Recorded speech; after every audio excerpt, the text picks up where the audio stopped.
Hi మిత్రమా, ఈరోజు ఒక నీతి కథ, మంచి కథ మనం చెప్పుకుందామా.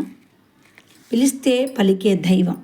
ఒక ఊరిలో ఒక పేద వితంతువు ఉండేది. ఆమెకు జటిల్లుడు అనే కుమారుడు ఉండేవాడు. అతడు చిన్నపిల్లవాడు.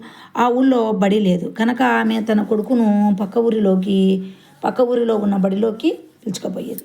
ఆ ఊరికి వెళ్ళాలంటే ఒక చిన్న అడవిని దాటి వెళ్ళాలి. ముందుగా కొన్ని రోజులు తల్లి జటిలుని బడికి తీసుకెళ్తూ పిలుచుకోపోయి దిగబెట్టి మళ్ళీ సాయంత్రం తీసుకొని వచ్చేది. కానీ అలా చేయడం వల్ల ఆమెకు పని చేసుకోవడంలో కొంచెం కష్టమైనదన్నమాట. కొన్ని రోజులు అలవాటయ్యాక ఆమె పిల్లవాడితో బడికి వెళ్ళమని చెప్పింది.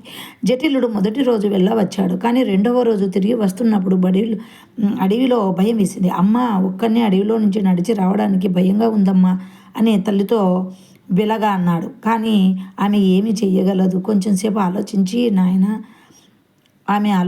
నాయన నీకు ఎందుకు భయము, కృష్ణుని పిలు అని చెప్పింది.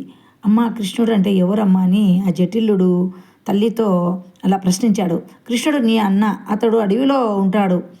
పిలిస్తే నీకు తోడుగా వస్తాడు నాయన అని నిన్ను అడవిని దాటిస్తాడు అని చెప్పింది. అది విని జటిల్లుడు ధైర్యంతో సంతోషంతో మరుసటి రోజు బడికి వెళ్ళాడు. ఆ పిల్లవాడికి కొండంత ధైర్యం వచ్చింది. మర్నాడు జటిల్లుడు మామూలుగా బడికి వెళ్తున్నప్పుడు అడవిలో నుంచి మళ్ళా అలాగే భయం వేసింది.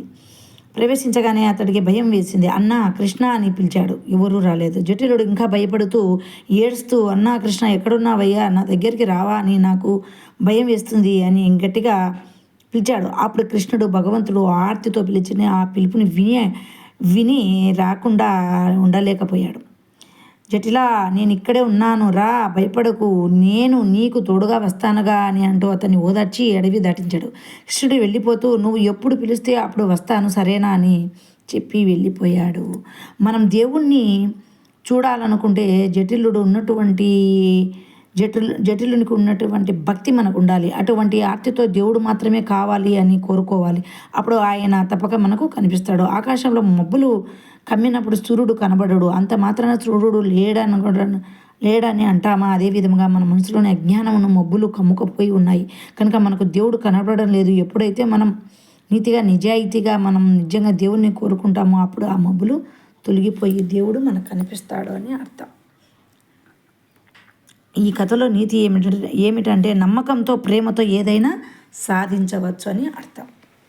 ఈ కథ మీకు నచ్చినట్లయితే లైక్ చేసి సబ్స్క్రైబ్ చేయండి మిత్రమా.